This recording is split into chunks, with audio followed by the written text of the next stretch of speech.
put into the budget this year. Code enforcement, will have 4 officers and 1 working supervisor or director, depending on where we go in these next couple weeks in our budget meeting. Obviously, the city administrator's salary was budgeted. And to note that in the home rule charter, that the city administrator can be director of 1 or more departments. So continuing on with the Community Economic Development Department and currently overseeing some of the work and operations in the Code Enforcement Department.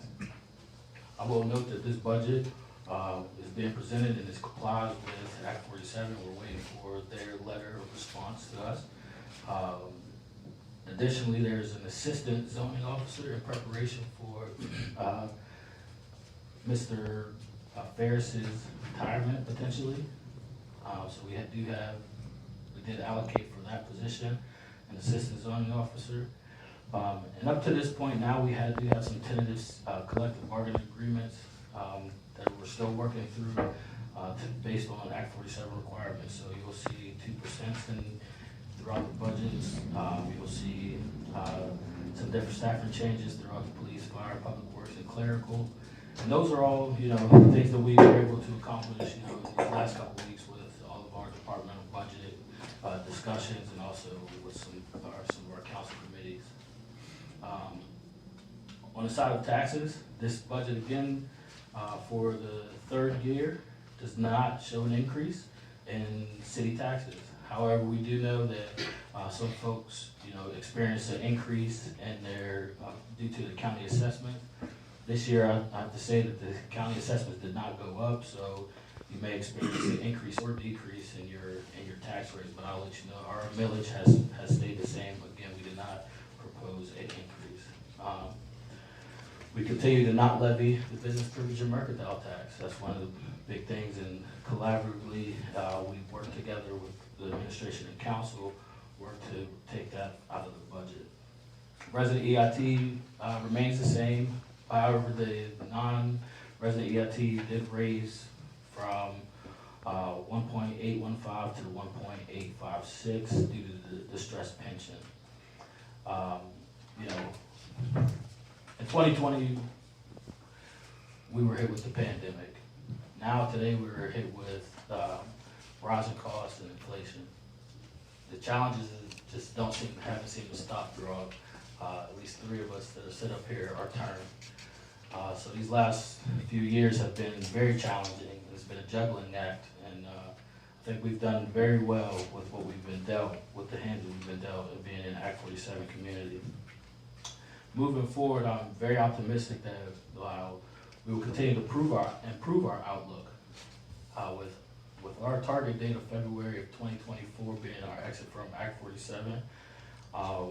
We know and we're very cognizant that our work does not stop at that date. It goes well beyond that. So the way we position ourselves for the future and the decisions that we make really will impact us years down the road, 2025, 6, 7, 8, and just continue on. So but there's some positive notes to that we still have opportunities to make some big decisions in terms of how do we support and promote community economic development. We still have resources like the ARPA funding. We still have some stormwater proceeds that we have not allocated yet. We are still knowing that we're bound by Act 47 exit plans on how we can use those dollars. I think we have some opportunities here to be encouraged and also continue to fight for things like what we heard tonight from Mr. Wilkins, where potential to amend the Act 47 exit plan to allow us to use the money in a more strategic way. ARPA, as we know, has been used for community economic development purposes, staffing purposes, and communities that aren't in our situation. We can do that as a council and as an administration, prepare presentation and proposal to Act 47 to make those changes so we can support our staff, our community, and we can continue to have that positive outlook. And internally, there's a lot of transition. There's a lot of transition happening now, and there's going to continue to happen over these next few months. But again, I'm encouraged by the responses that we've had from many of our community members. I'm encouraged by the amount of participation and communication that council and administration is having. I'm encouraged by our staff. You know, those who have sat down in their collective bargaining units and have discussed and are understanding this plan as we move forward. You know, that's what keeps me optimistic about our future. And as we continue to move forward, we'll continue to grow. And that's not to say that there's things wrong. We all know, you know, things can change, and we still have work to do. Specifically, yes, from the code department office, from our streets and our roads. We have a lot of decisions that are right here, right in front of us, and I think we're prepared to make those. And as we keep moving forward together, that's how it's going to happen.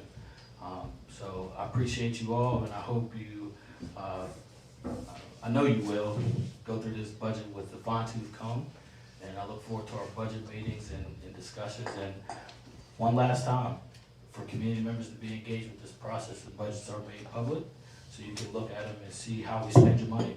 You can always ask that question. You can see how every dollar is spent. So we appreciate, again, I appreciate everyone, and the 2023 budget is, now it's in your hands.